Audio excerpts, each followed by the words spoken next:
Starbucks. What was the difference between your Starbucks coffee and your McDonald's coffee? It's flavored coffee, for Christ's sake. You're paying $4 to Starbucks and you're paying 99 cents to McDonald's. But they also created a hangout place. So they innovated. So if you create a product or service that is unique in any business, any service, what you are doing is creating new wealth. What happens when you create new wealth? You're no longer competing on price. Imagine that you're never competing on price. I had a great experience here today. I don't call this a sushi place. I call this artistic sushi. This was a piece of art for me. This was not sushi. This was a piece of art. When I see this piece of art, I compliment her and I said, you are a creator of new wealth. She does not need to compete with any sushi place in a 50-mile radius. She can jack up her prices by $2 or $3 starting tomorrow. People will still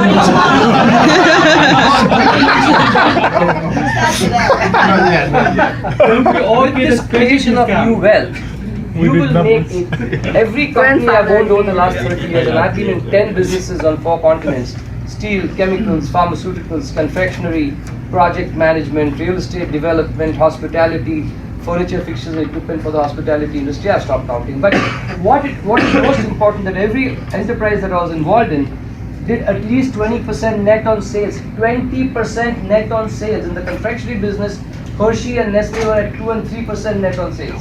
We were at 20% net on sales. You know what 20% net on sales means?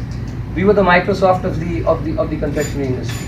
So you can do that provided your product or service is really different. Now what happens?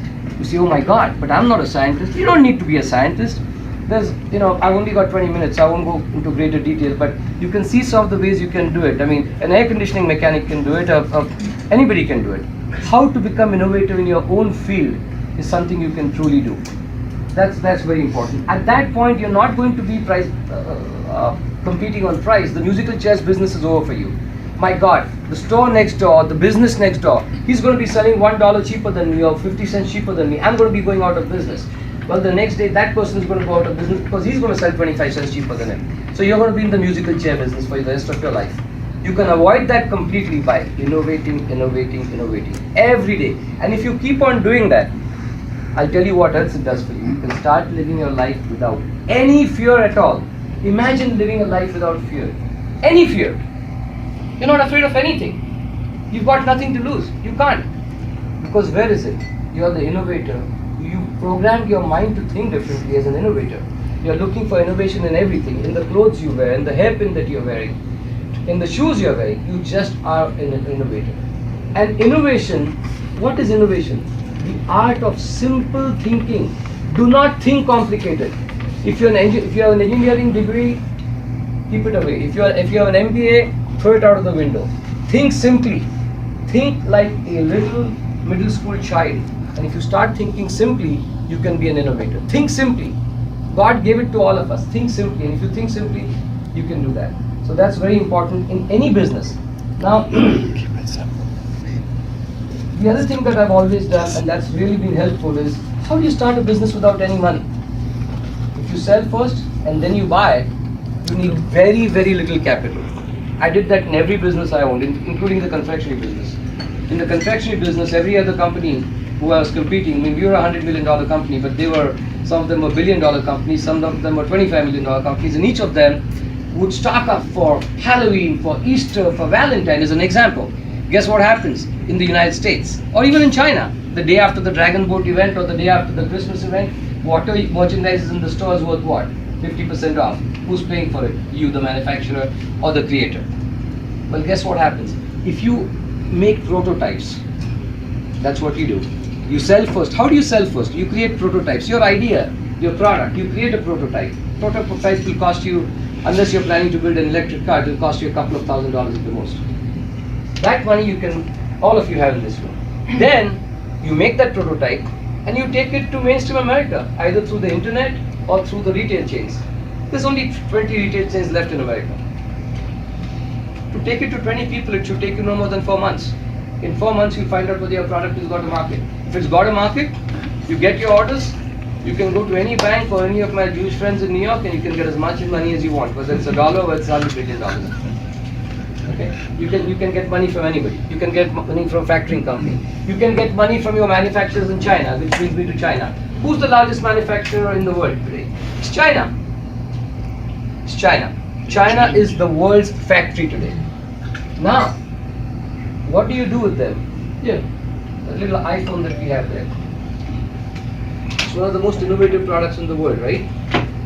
Again, it's only a want. It's not a need. It's a want that became a need. You can still use your 25-year-old phone and have a camera, but because of the innovation, it became an absolute need for everybody today. Where is it made? Does anybody know? I think all of you know. China. Thank you. So where was the innovation taking place? In the United States. Why? Because all of us had the opportunity of living in a truly free society.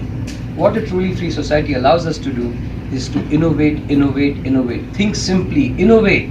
You have total freedom to do what you want. If you want to cuss him, you can cuss him. If you want to call him a nice guy and learn from him and use the power of asking him and gain knowledge from him, you can do that as well. So you do that. So you innovate over here, your products, get them manufactured in China. When you innovate, you always trademark or get a patent on your product. Okay? Once you have that trademark, you sell it in the United States. So you manufacture in China, sell in the United States. You don't stop there though. What you now do is you take that same product that you manufactured in China as an American innovation product, and sell that as a branded US product in China. I'm right now doing that. But you know what? Mattresses. Look at me. All I know about mattresses is how to sleep on them. But I found an idea, and I'll tell you what it is. Latex is bed bug proof. I looked that up on Wikipedia. So, Simmons makes a mattress. They don't use latex. Latex is a natural rubber. I got them to make me a latex mattress with a 2-inch top, and the whole cover is a latex cover. And it has the same coil springs individually pocketed that America is famous for. So it's a combination of, I'm not a scientist, I wouldn't have thought of this, it was just common sense. I looked at Simmons and I looked at latex. I combined the two, so I have a mattress which is now very, very successful in the hospitality business. Guess where? In the United States. And the mattress manufacturer who's manufacturing it for me in China is now selling it in China under my trade name and giving me a royalty on it. But it was a simple innovation. I took what Simmons was doing, I took what I found with latex, I combined the two. That's all. So you can use that. How much money did it cost me? Do you want to know? $600 for the first mattress. After that, I got an order. How did I sell it? I took an advance from all the hoteliers. I said, you want this mattress, you have to pay me in advance. 50% advance now, and 50% when it ships from China. How much do I have to pay the Chinese manufacturers? Anybody? 30% upfront. So I actually was making a positive cash flow on your initial advance. So did I need money to run that business? $600 startup capital. And I'm now in the mattress business. Last year, probably sold $1 million worth of mattresses in the first year of operations, without even knowing that we did it. So I mean, these are things that you can do. So you sell first and then you buy it. And you can do that in any business, really. It's knowledge. Now, how do we do that? People ask me, how can you be an innovator? Are you a scientist? What's your degree? I have a doctorate in simple thinking. I use the power of asking. If I don't know something, I ask different people. How was the juicy gummy invented? I asked a confectioner, a guy who makes candy, can you make candy with fruit juices? He says, I don't know. I said, how long have you been a confectioner? He says, oh, I went to this school and that college and this, that and the other, and I've been doing this for 25 years. I said, good. So now you don't know and I don't know. He said, that's correct. I said, do you think you can make it? He said, I think so. Do you want it to be made with powder or liquid or concentrate? I said, I don't care as far as you make it with fruit juice. I called him 3 weeks later. He said, if you'd like to come and see me in Chicago, I think I can do this. He not only met me, but he said, your cost of production is going to go down by about 5-6% because I said, I thought fruit juice would be more expensive. He says, yeah, but gelatin is out and gelatin is 10 times more expensive than fruit juice. So gelatin goes out, fruit juice comes in, it's cheaper. Haribo at that time was selling a commodity-based gummy in the United States for 50 cents a pound in the bulk department 30 years ago. I was selling a 5-ounce bag for 69 cents with all the major retailers, Walmart, Kmart, Target, Costco, Sam's Club, of course, in different sizes. And from then on, we did the same thing with juices and hard candy and God knows what else. So Again, if you're innovating, it's simple. What did you do? You use the power of asking. The other day, somebody told me that you can get a 15-18% positive cash flow on real estate. And guess who taught me that? My secretary. She's a Russian girl. She no longer works for me. And she used to come drunk to work most days. And people would ask me, how would you tolerate her? She wouldn't come drunk to work. She wouldn't show up for work.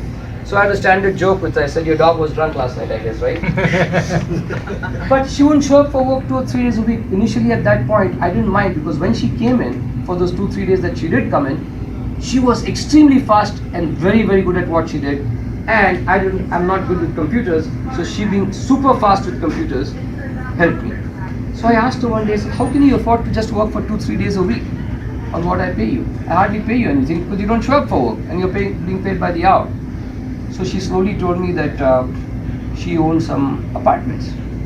I said, okay. And how do you do that? She said that I bought them in foreclosure or whatever from the, and she bought them for about $25,000 each. I said, okay. And he said, I get about $600 rent per month in there. And the association fees are about $150 to $200. So I said, you make about $400 a month on a $25,000 investment? That's impossible. I've been in real estate development. I've done, $50-100 million projects, and I've never had that kind of return unless I've actually sold the product. He said, yes. So she taught me, a drunk secretary taught me how to become a slumlord. Not that I intended to become one, but again, this is the power of asking, how do you do this? How do you do this? Can you teach me? And you constantly ask people for that knowledge. Because you know what? Knowledge is like milk. If you don't share it in time, it's going to get spoiled anyway. And I've still not come across a single person yet in my life, who has not been willing to share knowledge with me after asking. Now, of course, there's a whole chapter on the power of asking, which is there in my webinar. If any of you wish to take that, you can just go to my website. It's free. It's udaylele.com. There's about 600,000 people that have taken the webinar online, and it's absolutely free. You can take it, and it talks about how to use the power of asking, when to ask, how to ask, what to ask. So it's interesting, but you will not offend anybody if I ask you. Okay? So that's very important. Now let's talk about China specifically. I've already told you that you innovate in the United States, sell in America, made in China. What you also do is sell in China, innovated and brand product in China. There's one other thing, especially for Tampa Bay. There's about a 30 to 40 day lead time for a ship to come from China to Tampa. I think most of you would know that who are in the import-export business, right? 30 to 40 days. Do you know what the cost of a container is to Tampa from China? No. About $44,000 to $4,500. Now, do you know the cost of a container from Los Angeles to Shenzhen? 40-foot container. Anybody? About 2,000. What's the cost of a container or a 48-foot trailer from Los Angeles to New York? About 5,000. So, what you've realized all of a sudden is that the cost of shipping is extremely important. So, logistics for anybody that's wanting to do business out of Tampa to the United States or just to Tampa is extremely important. So, what do? You try to do what I call no touch within the United States, which is what? And I'll finish in 1 minute. What you do is, because of the extremely low labor costs in China, you can get a whole truckload from Shanghai to Shenzhen for about $700-800. Okay? Whereas, if you are even thinking of doing that over here, that's what we would pay to go on a 43-foot trailer from here to say Jacksonville or even Orlando, because they were minimum. So what you do is, whatever you're buying from China, if you're not filling up a whole container, consolidate all your goods from your different factories that you're buying it from within China, and then move that as one container to any point in the United States, and then use what I call the theory of the golden triangle. Because we used to ship, I'll give you an example. We used to ship in the confectionery business. I was shipping from 11 countries into the United States, and I would call what is known as my golden triangle, which is Houston, Los Angeles, Baltimore. If you get your containers in there, the entire United States population, all 300 million of us, is within about $1,800 for that container after that.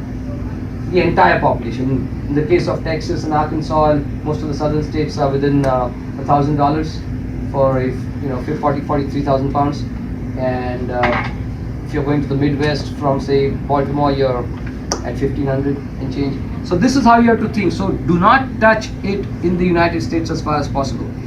Unless you're a retail store, then of course you got to bring it to just for you. And that's pretty much it. Also keep in mind that the Chinese currency is highly undervalued right now. So anybody who wants to make investments in China, stock up on those running bees as much as you can. All right? Wow. Any questions? You're welcome to ask me. We got a question there from Robert. Thank you. We have the create time. I mean, it's wonderful you have the story building innovating to building the matches in China, kind of combine different things together. I was thinking about two questions, if you don't mind, to see if you can share with us. One is for 2014 and 2015. Do you set a growth rate goal for your company, or if you do, what's the number? Second is, at the beginning you start to do business with China.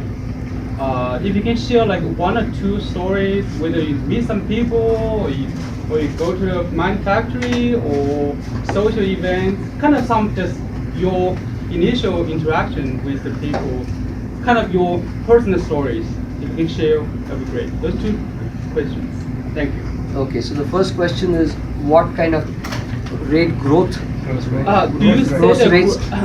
rate you're expecting? Are you asking me for about? Yeah, for your business. My business, because it's all about innovation, I always have crazy rate growth. So I mean, that's not a good comparison, because if you're all the time innovating, I mean, I started a mattress with $600, it grew to $1 million in 1 year. So I mean, how can you compare that? I mean, I wasn't even trying. I was only selling if people came to me. I had it on the internet, and I sold it on the internet to who hotels. They came to me. I didn't even have to go to them. I went to one trade show in the entire year, spent about $20,000 in the trade show. That's it. So if you keep on innovating, the customer will also come to you. So the growth rate can, personally I like to see a growth rate of about 200-300% every year, but that's me.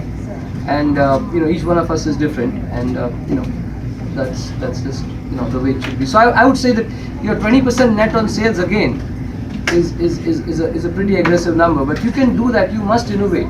The most fundamental thing is, if you keep on innovating all the time, you've got to think of innovation all the time. What can you do in your business, whether it's a service or product? You have to innovate. And if you're constantly thinking of simple innovations, you don't have to do anything drastic. It's not every time that Ellen is going to, Tesla is going to happen, or iPhone is going to happen, right? It's the small innovations. It's the small innovations that will also get you places. So that's my thing. And the second question was, I'll tell you what, I don't speak Chinese other than Ni Hao. Well, So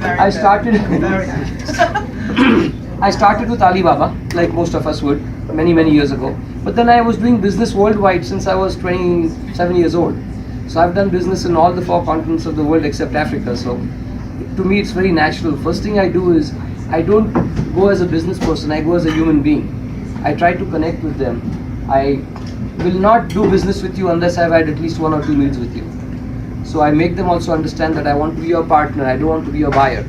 I'm not arrogant like the typical, that's all the things that most American buyers go there and do. I've heard this story in Mexico, in Colombia, in Brazil, in China, the same thing. I mean, they've cussed some of our American buyers from Walmarts and Sam's Clubs and Costco's and the rest of them, saying, I will never do business with that guy, even if I'm going bankrupt if I die, because he's so arrogant. So leave arrogance. Throw arrogance out of the window. Go to them with humbleness.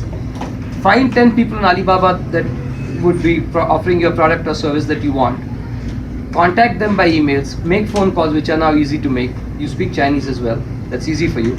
And then go meet them when necessary, when you're ready to do business. Meet all of them. Meet them for a meal each time. And share your story. Tell them who you are. Ask them about their family. Become friends with them before you start doing business with them. Make them trust you. In my first enterprise with China, I was able to get credit without any payment for my first consignments. 5 containers. I didn't pay a penny. But that's because they trusted me. They have to build that relationship with you.